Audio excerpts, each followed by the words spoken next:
j'aimerais juste vous dire quelque chose d'important pour moi ce soir. Je suis un Kabyle, mais profondément algérien. Aujourd'hui, enfin, depuis toujours, on a souffert, c'est pour ça qu'on a beaucoup lutté. On a payé un prix trop cher, mais c'est parce que...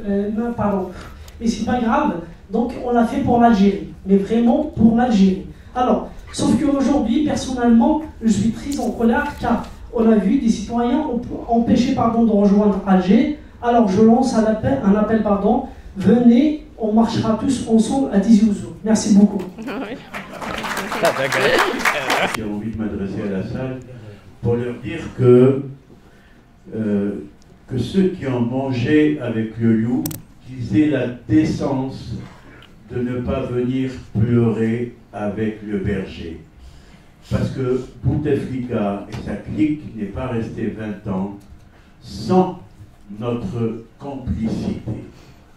Il ne peut pas rester 20 ans, j'ai dit 20 ans sans notre complicité. Et ils sont beaucoup à cracher sur le système, mais dès le mois d'octobre, ils sont là à harceler les ambassades et les consulats pour être invités à la réception de l'ambassade.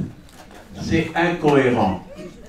Et il faut le dire, parce qu'on les voit à la place de la République. Et puis une dernière chose, c'est qu'à la République, on est 10, 15 chapiteaux. Et l'idéal, c'est d'avoir un seul avec des propositions. On fait le constat, mais ça fait 9 semaines que le constat dure. Et moi, je suis heureux d'être ce soir avec vous et je te remercie de m'avoir convié. Je pense qu'être avec vous était plus intéressant que d'assister à un vernissage, parce que là, c'est mon peuple. Il y a un vernissage en direct. C'est mes amis qui sont là et c'est important de partager ce combat. Et une dernière chose, Frantz Fanon disait, si nous ne sommes pas unis dans le combat, nous serons unis dans la défaite. Rappelons-nous. Merci. Donc, Takfarines, du groupe des progressistes. Donc, nous faisons partie aussi du collectif Libérant l'Algérie. Donc, j'ai répondu à l'appel, à l'invitation de Sanadja et puis Nima ici présente. Malgré ma santé un peu, 48 heures j'étais aux urgences, donc je tenais quand même à venir. Et l'objectif pour nous, c'est que, comme j'ai dit tout à l'heure, j'allais partir parce que j'ai un traitement à prendre, mais mon but aujourd'hui pour mon intervention, c'est par rapport à dimanche prochain.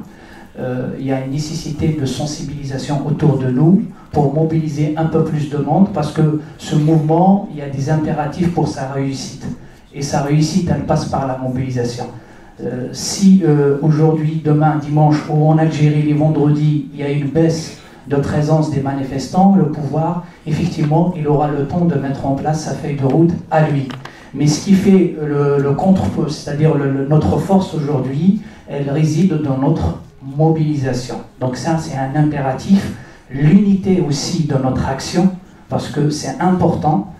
Malgré, des fois, on se retrouve dans le collectif Libérant l'Algérie, sincèrement, des fois, c'est des débats et des débats, des réunions, mais je vois Malika ici, donc il y a des organisations, mais nous essayons toujours de garder, comme elle a dit Sanadja tout à l'heure, étant démocrate, c'est pas d'imposer uniquement ma ligne ou mon idéologie ou je ne sais pas quoi. Être démocrate, c'est de savoir aussi à l'art de parler, à l'art d'écouter. Et c'est pour ça qu'on arrive toujours à dégager une plateforme, dégager une feuille de route consensuelle pour tout le monde, pour que tout le monde s'y retrouve. C'est pour ça qu'au jour d'aujourd'hui, on voit de tout horizon. Il y a des personnes, c'est ça le vrai message en fait de cette lutte. Et les jeunes en Algérie nous ont donné l'exemple, à nous aussi de faire ce travail. Je ne vais pas être long, donc je vous appelle, et franchement c'est un appel du cœur, et c'est un appel pour l'Algérie. Soyons nombreux dimanche prochain. L'état économique de l'Algérie, est-ce qu'il nous permettrait vraiment de faire une assemblée constituante et une transition de durée très longue, puisque, comme on l'a vu, comme on le sait, la réserve de change en Algérie, d'après les économistes et les spécialistes, ne peut tenir la balance des paiements jusqu'à 2021.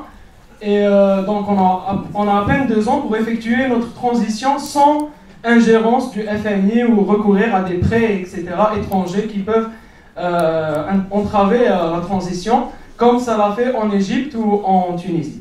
Donc, je voudrais bien connaître les mécanismes que vous proposez pour l'élaboration d'une transition faite par Assemblée constituante. Merci.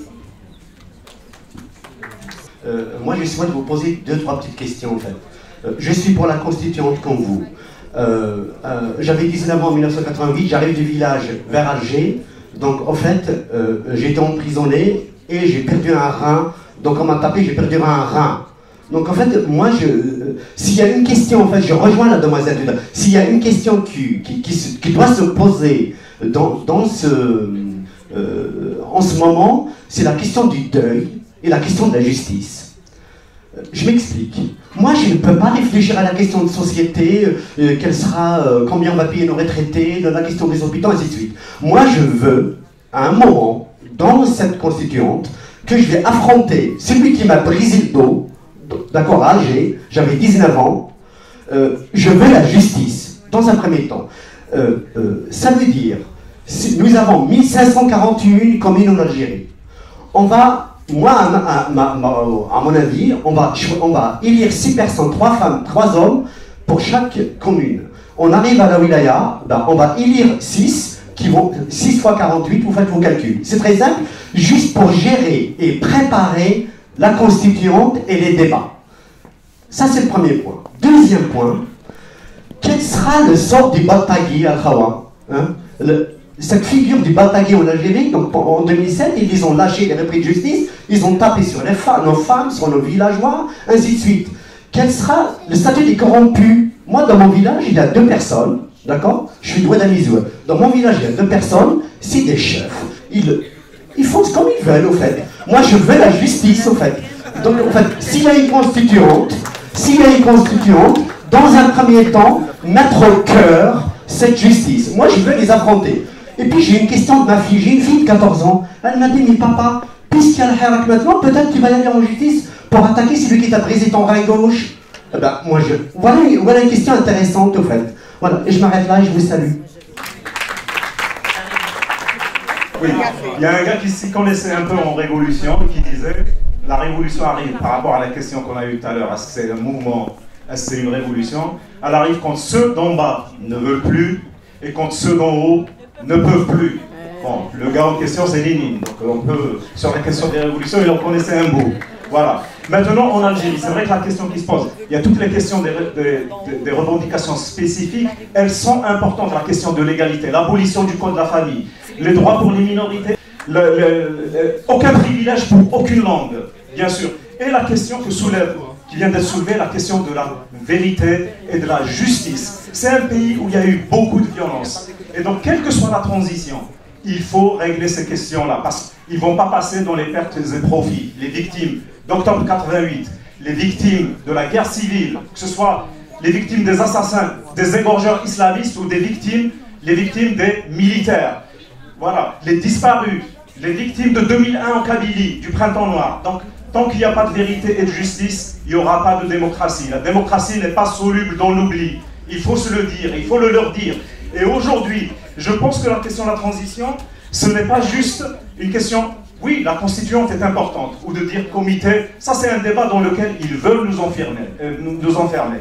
La question c'est, tant que la bande d'assassins sont aujourd'hui au pouvoir, voilà, ils sont aujourd'hui au pouvoir, c'est pas parce qu'ils ont arrêté certains des oligarques, moi je pleure pas les oligarques qui ont été arrêtés. Ils ont été enrichis par le fait du prince, et ils sont arrêtés par le fait du prince. Donc, je ne me battrai pas pour eux. Dans une société démocratique, oui, je me battrai pour respecter les règles démocratiques. Mais ils n'ont pas gagné leurs milliards dans un régime libéral, libre et démocratique. Je finis, juste 30 secondes, et je finis là-dessus. Donc la question aujourd'hui, c'est de poser. La question de la grève générale a été posée, elle est importante aujourd'hui. On tapera aussi sur les militaires le jour où parce que le Hajjar, c'est le jour où les hydrocarbures Hassim Saoud sera en grève. Il y a eu quelques chercheurs dans le Watan et tout ça qui disaient surtout pas une grève dans les hydrocarbures parce que ça touche. Il faut les taper dans le portefeuille. Et ce jour-là, on verra est-ce qu'ils seront pacifistes. Est-ce que la police sera pacifiste? Est-ce que l'armée sera pacifiste? Voilà.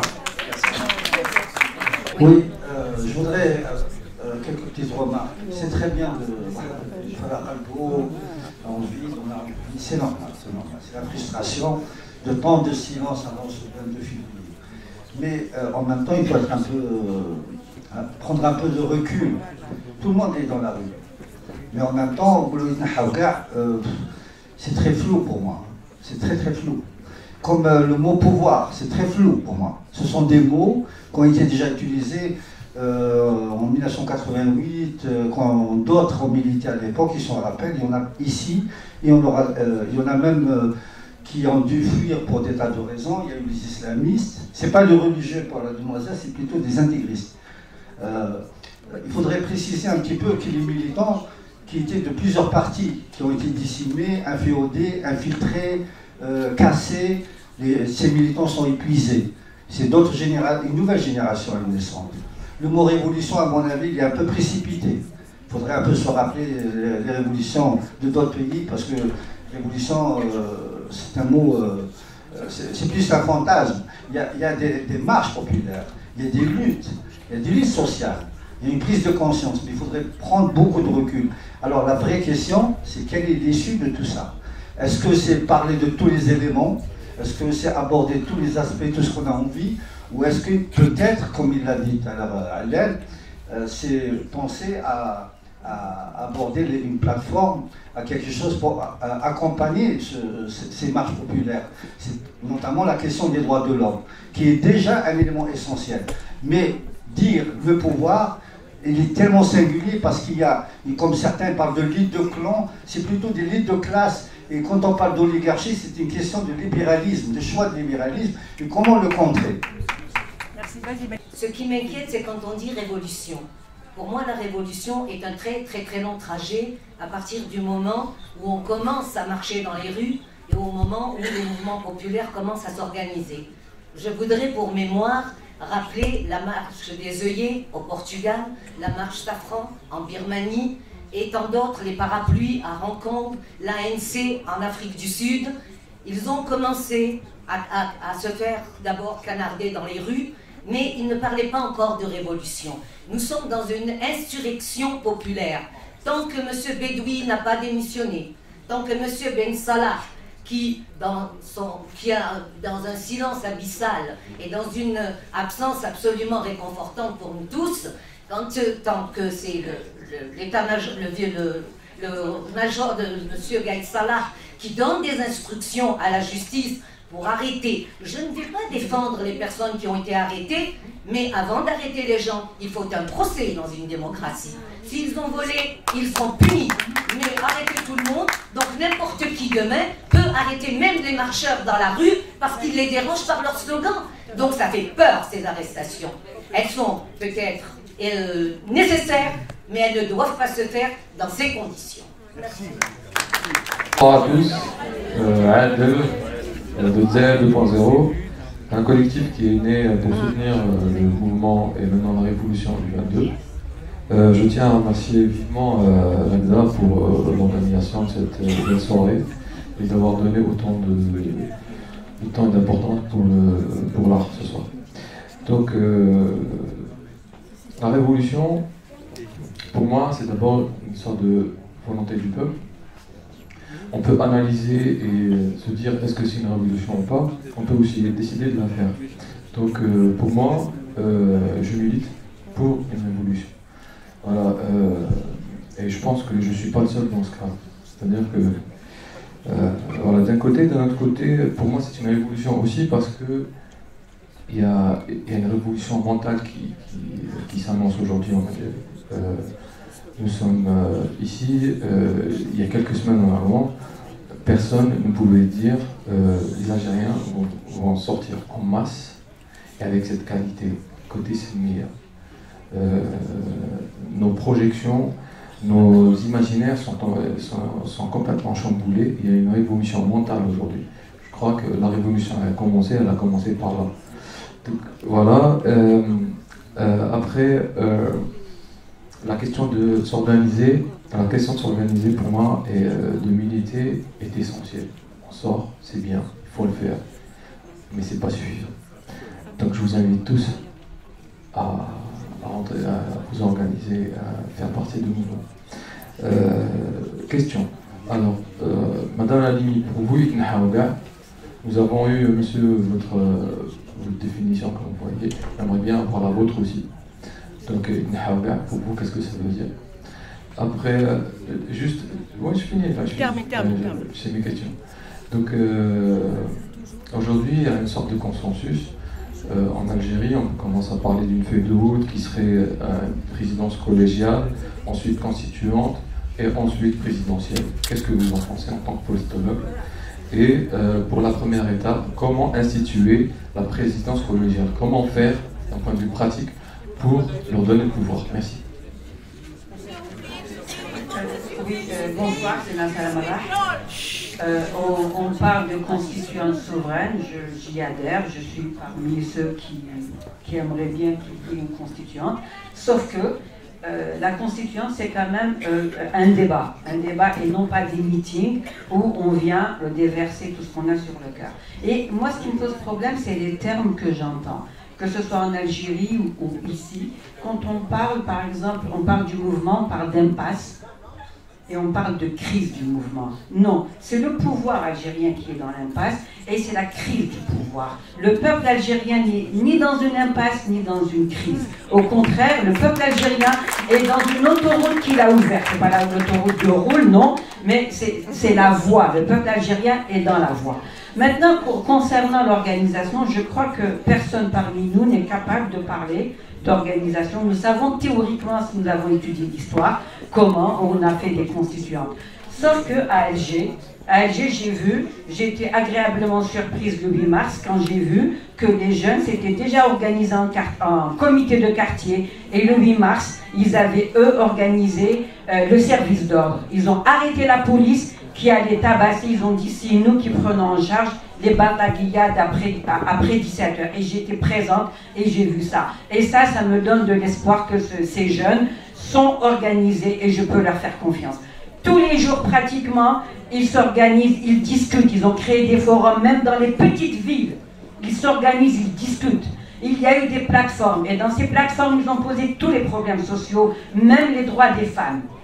Les étudiants ont fait leur plateforme et les droits des femmes sont cités. Il n'y a aucune discussion où on n'a pas parlé des droits. Bon, donc voilà. Donc il y a certains mots. Il y a aussi un souci que j'ai, c'est ce besoin d'encadrement. On dit que ce mouvement n'est pas encadré, c'est grave, etc. On veut nous imposer démocratiquement une transition, style Bouchachi, futur président, etc., etc. Et on voit un par un comment les masques tombent. Donc, s'il vous plaît, il n'y a pas de zaïnisme. Si on veut combattre le système, c'est enlever le système dans notre tête, c'est de dire il faut qu'il y ait des leaders. Et quelque part, je vois que même dans la presse indépendante en Algérie, si quelqu'un n'a pas l'aval de l'armée, il n'est pas accepté. Il n'y a que ceux qui sont consensuels. Non, faisons confiance à ce peuple, faisons confiance à ceux qui ont commencé le 22 février, parce que tous les leaders qui se proclament aujourd'hui n'étaient pas là le 22 février, ni le 1er mars. Ils sont apparus après la démission de Bouteflika. Donc, s'il vous plaît, faisons confiance et la constituante viendra. Ce que je vous propose, c'est que la salle, les intervenants répondent brièvement. J'ai juste envie de dire, on fait confiance au peuple. C'est pour ça qu'on est là. C'est pour ça qu'on est tous les dimanches sur la place de la République. Et c'est pour ça qu'on a envie de discuter. Mais par contre, on a envie de réfléchir. Parce que qu'ils partent tous, il faut qu'on soit préparé pour proposer une alternative. Et la proposition de l'alternative, c'est en discutant, en réfléchissant et en construisant. Voilà. Il y a eu une réponse sur les comités qui ne sont pas une idée, comment dire, qui n'émène pas d'intellectuels. De toute façon, j'interviens pas en tant qu'intellectuel, si je ne rejette pas cette étiquette. Il y a des tentatives effectivement d'auto-organisation sur des bases sur les lieux de vie, notamment de quartiers. Il y a aussi de l'auto-organisation dans les universités, qui sont en grève, avec des tentatives de coordination nationale. Seulement, à mon sens, c'est un début. C'est pourquoi j'ai précisé dans mon intervention ce que j'entendais par là, c'est que ça ne serait pas seulement des espaces de discussion, de débat, même s'il faut discuter et débattre évidemment, mais que ce soit des instances, des institutions d'action en fait, et qui permettent de transformer les choses et de transformer les rapports sociaux. Ce qui fait le lien avec peut-être ma singularité ici, je sais qu'il y a beaucoup de personnes présentes dans la salle qui sont pour la constituante. Pour ma part, j'y suis pas favorable. Je suis pour l'auto-organisation. C'est-à-dire que j'estime que si nous entrons effectivement dans un processus révolutionnaire, et on peut discuter, est-ce qu'on est, à mon sens, on n'est pas véritablement dans une situation révolutionnaire, même s'il y a un avant et un après 22 février, c'est évident, du point de vue simplement de l'appropriation de l'espace public, même s'il y a de fortes résistances du côté des forces de l'ordre, c'est pas aussi simple que ça. Donc il y a clairement un avant et un après, donc il y a une rupture. Maintenant, le régime, contrairement à ce que certains, notamment de mes amis, disent ou écrivent, le régime ne s'est pas effondré. Le pouvoir ne s'est pas effondré, l'État ne s'est pas effondré, il est encore là. Donc il faut être clair, il faut le voir en face. Et ceux qui reçoivent des coups de matraque et des gaz lacrymogènes le savent bien. Donc la question, pour moi, c'est les questions d'ordre stratégique ne sont pas des questions mineures.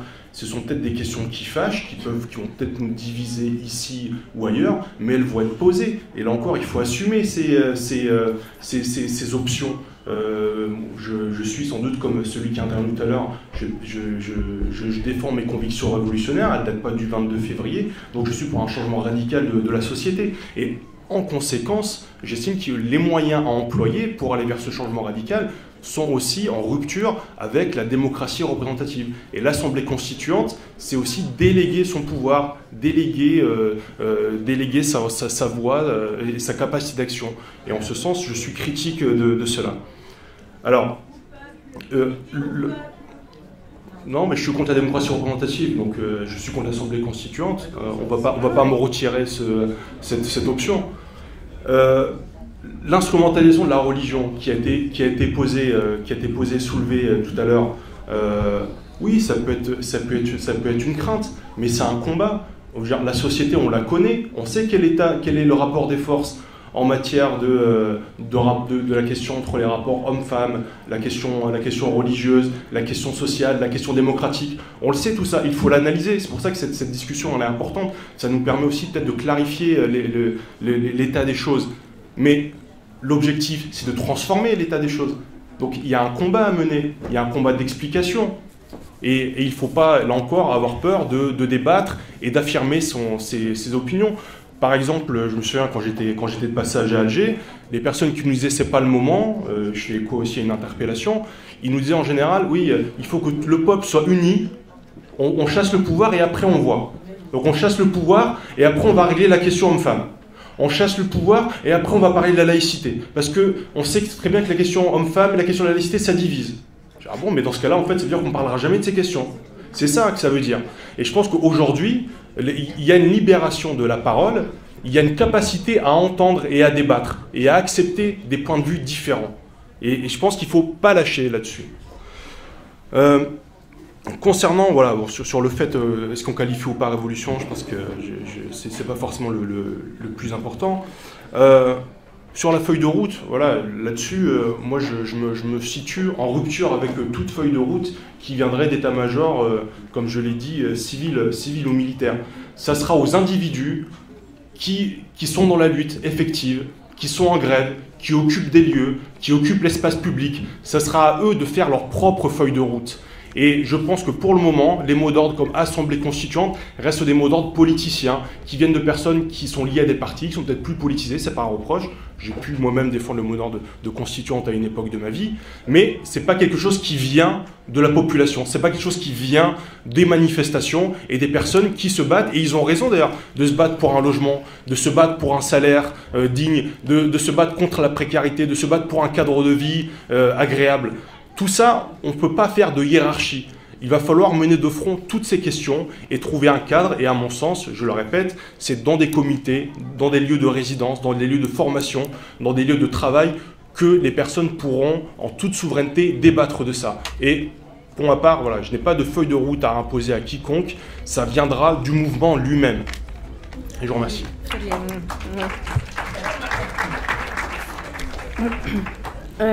Oui. La question de savoir si on est face à un mouvement ou une révolution est importante dans la mesure où il faut bien évaluer une chose, et ce n'est pas du pessimisme, c'est du réalisme, c'est que le pouvoir est en place. Il n'y a pas de rupture, Najib Sidi Moussa vient de le dire, le pouvoir ne s'est pas effondré. C'est pas parce que ils ont shooté Bouteflika, parce qu'ils ont changé de gouvernement, ils ont remplacé Moussa al-Hajj par Hajj Moussa et rien n'a changé. Qu'ils ont mis quelques têtes les plus en vue en prison et on ne sait même pas dans quelles conditions. Donc rien n'a changé de ce côté-là. Et ça veut dire quoi? Ça veut dire que le mouvement doit continuer. Effectivement, il y a eu des appels dans la salle. On aurait tendance d'avoir peur de l'usure, de la fatigue, alors que chaque jour apporte son lot de savoir, de savoir-être, d'avancer. Parce que même ce qui nous semble être des mesurettes, des choses, sont quand même des concessions faites au mouvement. Et dans ces discours contradictoires du mardi, le chef d'état-major dit une chose et son contraire, mais qui prouve bien qu'il est obligé de tenir compte du mouvement. Alors, l'Assemblée constituante, la question de l'Assemblée constituante, effectivement, elle n'est pas impérative, elle n'est pas immédiate. Le fait qu'elle surgisse permet cependant d'avoir des discussions, des débats sur l'organisation politique que l'on veut. Parce que est-ce qu'il est possible d'avoir une démocratie directe? Je ne sais pas. Une représentation directe? Je ne sais pas. Mais on est obligé d'avoir, pour l'instant, la société humaine n'a pas, en tout cas dans des pays aussi importants avec des dizaines de millions d'habitants, n'a pas conçu autre chose comme régime qu'une démocratie représentative. Et c'est celle-là qui nous a fait défaut. Et c'est pas pour autant qu'on va jeter le bébé avec l'eau du bain en disant, puisque c'est ça, et on va, sauf si on est capable d'inventer autre chose, pourquoi pas, moi je suis à l'écoute. Mais en tout cas, cette discussion doit avoir lieu pour savoir, à travers tous les citoyens, c'est-à-dire tous les citoyens majeurs, organisés partout, ça c'est très important, doivent mener la discussion sur la société qu'ils veulent, la représentation politique. Il y a une crainte qui a été exprimée, qu'il faut vraiment mettre de côté, c'est celle d'une économie, et certains font référence à la Tunisie, qui s'effondrerait pendant ces débats. C'est archi faux. Qui fait tourner l'économie algérienne?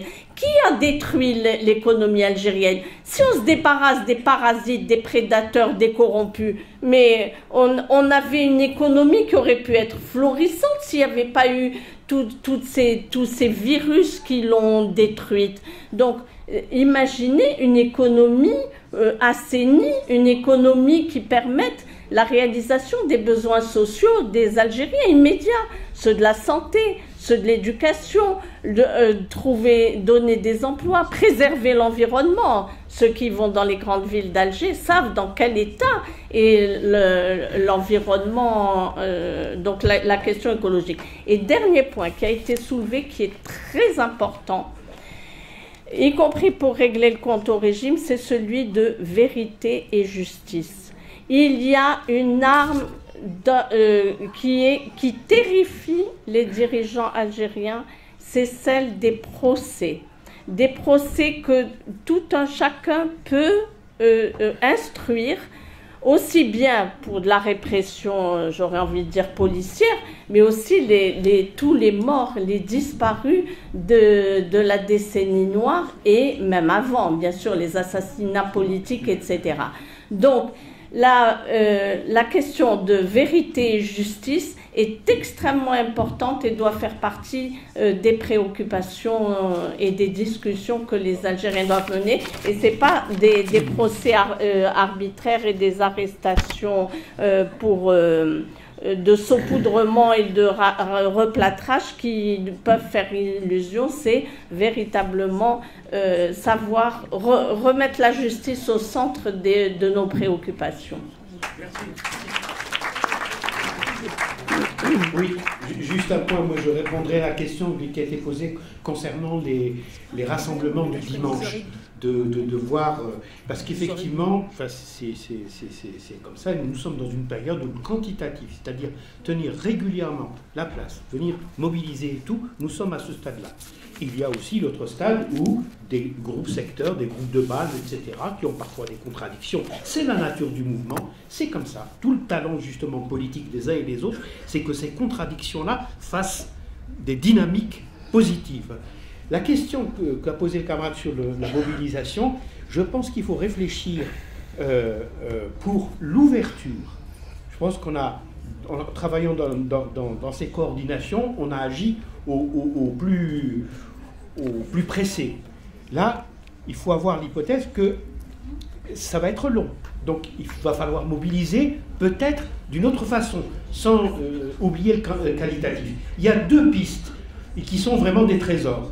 C'est que j'ai constaté sur la place de Paris, on recrute uniquement, enfin on recrute, les gens qui viennent et qui sont mobilisés sont essentiellement, disons, des émigrations récentes, les deux dernières. Bon. Il y a des réserves, il y a une vieille terre, c'est une vieille terre d'immigration algérienne, il y a des possibilités à travers cette génération, leurs enfants et tout, et aussi le réseau, nos amis maghrébins qui ont une expérience assez importante et surtout une ouverture vers le mouvement associatif français pour les intéresser, pour leur expliquer. Ils peuvent aussi organiser quelque chose pour qu'on leur explique aussi, hein, c'est pas uniquement notre charge. Je pense qu'il y a une question vraiment d'ouverture pour avoir des forces supplémentaires. Merci. Juste alors, voilà, c'est quelques propositions. Comme vous le savez, on est une association. On propose, on participe au mouvement, mais on est ouvert. Je voulais juste rectifier tout à l'heure, c'est pas Sanhadja qui a fait ça, c'est tous ces jeunes. Un Nabil qui a enregistré, qui s'est cassé la tête entre l'organisation, le timing, je ne vous raconte pas, c'était la tâche la plus difficile.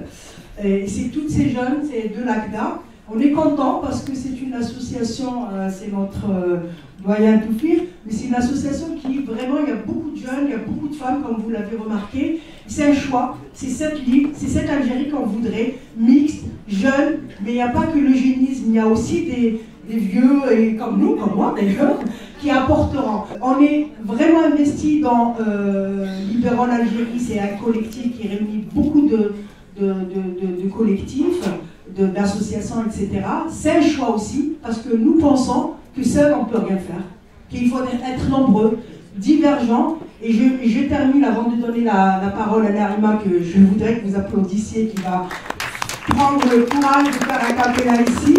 Je voudrais juste vous dire, notre démarche à l'ACDA, c'est d'œuvrer pour vraiment essayer de ramener tous les courants démocratiques à travailler ensemble, même si c'est sur un point. L'année prochaine, ce sera sur deux points. Dans 20 ans, peut-être, on sera vraiment sur plusieurs points. Mais en tout cas, c'est un premier pas. Bonsoir à tous. Juste pour l'événement d'aujourd'hui, un peuple, c'est des hommes et des femmes.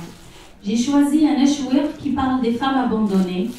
C'est pour ça qu'il ne faut pas les laisser. Une population, ça avance avec les hommes et les femmes. Une révolution, ça avance aussi avec des hommes et des femmes.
autre, Naïma, une autre, Naya, une autre, s'il te plaît. Une autre, ça y est. Allez. Merci Naïma. Elle insiste. Un deuxième. Sur l'exil. Sur l'exil. Si on est là, c'est parce qu'on a quitté notre pays. Qui bouge, mais nous aussi on bouge ici.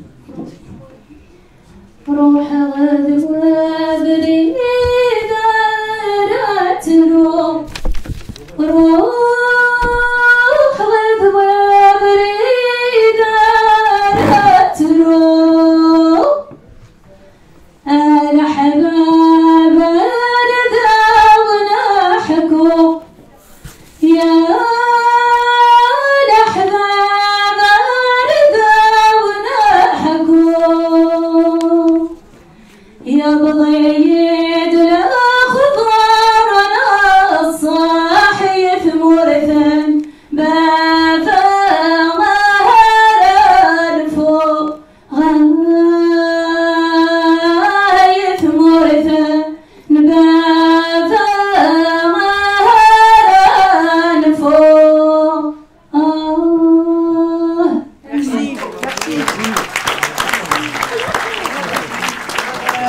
Merci beaucoup.